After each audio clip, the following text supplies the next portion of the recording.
Memahami emosi dan melepaskannya. Sebagai contoh, misal, ada kasus seorang lelaki yang kehilangan paspornya beberapa hari sebelum pergi ke luar negeri. Ketika jadwal keberangkatan tiba, tinggal beberapa hari, kepanikan batinnya meningkat. Pikirannya berpacu kencang, mencoba berpikir di mana paspornya keselip. Ia mencari kesana kemari, ia mencoba berbagai trik mental tetapi tidak berhasil. Ia mencaci maki dirinya sendiri. Bagaimana aku bisa sebodoh ini? Waktu semakin dekat. Ketika hari keberangkatan semakin dekat, ia menghadapi dilema nyata. Tidak ada paspor, tidak ada perjalanan. Perjalanan yang batal memiliki banyak konsekuensi negatif karena itu terkait bisnis sekaligus kesenangan. Dan ia akan menghadapkan pada situasi yang sulit. Akhirnya ia ingat untuk melakukan teknik pelepasan. Ia duduk dan bertanya pada dirinya sendiri, apa perasaan dasar yang selama ini aku abaikan?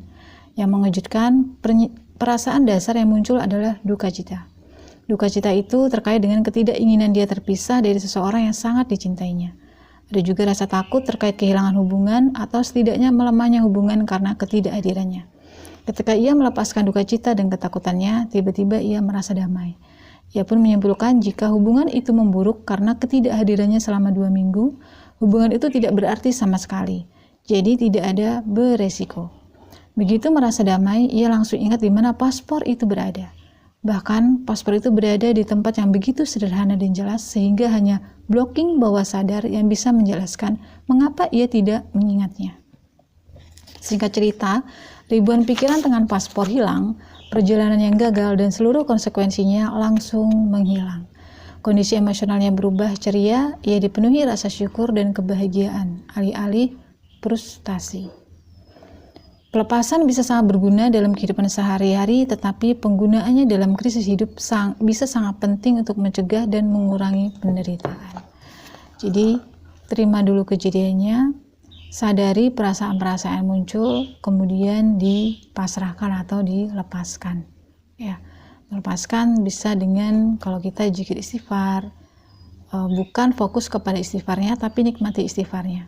Sampai rasa-rasa yang gak enak tadi plong, ya. Batin kita plong, ringan. Nah, berarti di situ kita sudah melepaskan perasaan-perasaan atau emosi-emosi negatif yang berkaitan dengan peristiwa atau konsekuensi yang sudah terjadi dalam hidup kita.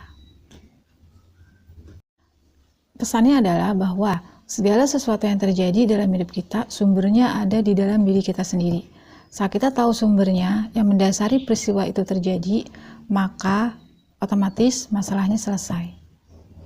Saat kita menyadari sumbernya, kemudian kita lepaskan ya sumber itu yang menghalangi itu, yang membuat konsekuensi hal negatif tadi terjadi, maka solusi akan datang.